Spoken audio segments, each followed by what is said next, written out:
మైసూరుకు చెందిన ప్రముఖ శిల్పి అరుణ్ యోగరాజ్కు అరుదైన అదృష్టం దక్కింది. ఆయన రూపొందించిన రామ్లల్లా విగ్రహాన్ని అయోధ్య రామమందిరంలో ప్రతిష్ఠించనున్నట్లు కేంద్ర పార్లమెంటరీ వ్యవహారాల మంత్రి సోమవారం ప్రకటించారు. రాముడు ఎక్కడ ఉంటాడో హనుమంతుడు అక్కడ ఉంటాడని, ఇందుకు తగ్గట్టుగా విగ్రహం ఎంపిక చేశామని మంత్రి తెలిపారు. అరుణ్ యోగరాజ్ రూపొందించిన శిల్పం ఎంపికపై రాష్ట్ర బీజేపీ సీనియర్ నేత బిఎస్ యడియూరప్ప కూడా హర్షం వ్యక్తం చేశారు. ఇది తమకు ఎంతో గర్వకారణమని అన్నారు. రాష్ట్రంలోని రామభక్తుల సంతోషం రెట్టింపైందన్నారు. శిల్పి అరుణ్ యోగరాజ్కు శుభాకాంక్షలు తెలిపారు. పూరా లోకల్ మీకోసం మా ఛానల్ మీ జిల్లాకు, మీ మండలానికి, మీ గ్రామానికి, మీ ప్రాంతానికి, మీ వీధికి, మీ ఇంటికి, మీ వద్దకి, ఎక్కడికైనా ఎప్పుడైనా మా పూరా లోకల్ ఛానల్ వస్తుంది. మీరిచ్చే సమాచారాన్ని అందరికీ చేరువయ్యేలా చేస్తుంది.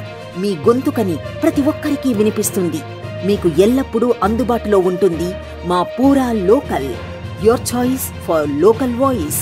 పూరా లోకల్.